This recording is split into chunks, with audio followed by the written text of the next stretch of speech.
South China सी से लेकर फारस की खाड़ी तक चीन की चालबाजी ने सबको चौंका दिया है। रिपोर्ट्स के मुताबिक चीन ने 2 इलेक्ट्रॉनिक इंटेलिजेंस जहाज A855 और 815A फारस की खाड़ी में तैनात किए हैं। इनका मकसद इजरायली पनडुब्बियों और फाइटर जेट्स की हर हरकत पर पैनी नजर रखना है। ये जहाज अत्याधुनिक सेंसर और इलेक्ट्रॉनिक सर्विलांस सिस्टम से लैस हैं, जो दुश्मन की रेडियो कम्युनिकेशन, रडार और मिसाइल ट्रैकिंग सिस्टम को इंटरसेप्ट कर सकते हैं। और इनकी मौजूदगी सीधे सीधे इजरायल को चेतावनी है कि चीन अब सिर्फ दर्शक नहीं बल्कि एक्टिव प्लेयर बन चुका है।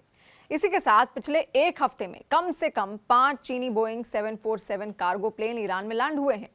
इनकी फ्लाइट प्लानिंग में गड़बड़ी साफ दिखी। कागजों पर तो ये प्लेन लग्जमबर्ग जा रहे थे, लेकिन यूरोप की हवाई सीमा में कभी दाखिल ही नहीं हुए और सीधे ईरान में गायब हो गए। फ्लाइट ट्रैकिंग डेटा के मुताबिक ये प्लेन शंघाई और अन्य चीनी शहरों से उड़कर कजाकिस्तान, उज्बेकिस्तान, तुर्कमेनिस्तान होते हुए ईरान पहुंचे और ईरानी सीमा के पास आते ही इनका ट्रांसपोंडर बंद हो गया। विशेषज्ञों का मानना है कि ऐसे कार्गो प्लेन आमतौर पर भारी सैन्य उपकरण, मिसाइल, एयर डिफेंस सिस्टम या ड्रोन ले जाते हैं।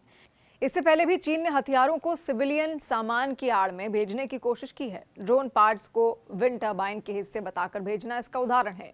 चीन और ईरान की दोस्ती अब सिर्फ तेल तक सीमित नहीं है, ये रणनीतिक साझेदारी में बदल चुकी है। चीन को अपनी अर्थव्यवस्था के लिए ईरानी तेल चाहिए और ईरान को पश्चिमी दबाव से बचने के लिए चीन का साथ। हालांकि अभी तक कोई पुख्ता सबूत नहीं है कि इन कार्गो प्लेन में क्या था, लेकिन टाइमिंग और पैटर्न बहुत कुछ कह रहे हैं।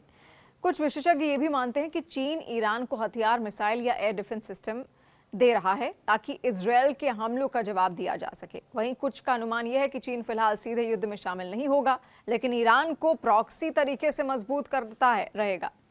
फारस की खाड़ी में चीन की ये हरकतें इजरायल, अमेरिका और पूरे पश्चिमी जगत के लिए सीधा चैलेंज है। चीनी जासूस जहाज और ईरान में रहस्यमयी कार्गो फ्लाइट्स, ये सब बताता है कि अब लड़ाई सिर्फ मिसाइलों या ड्रोन की नहीं बल्कि महाशक्तियों की इंटेलिजेंस और सप्लाई चेन भी है। देखिए, आने वाले दिनों में संघर्ष और खतरनाक हो सकता है, क्योंकि चीन की शांति नीति अब सिर्फ कागजों तक सीमित दिख रही है। मैदान में उसका दखल लगातार बढ़ रहा है।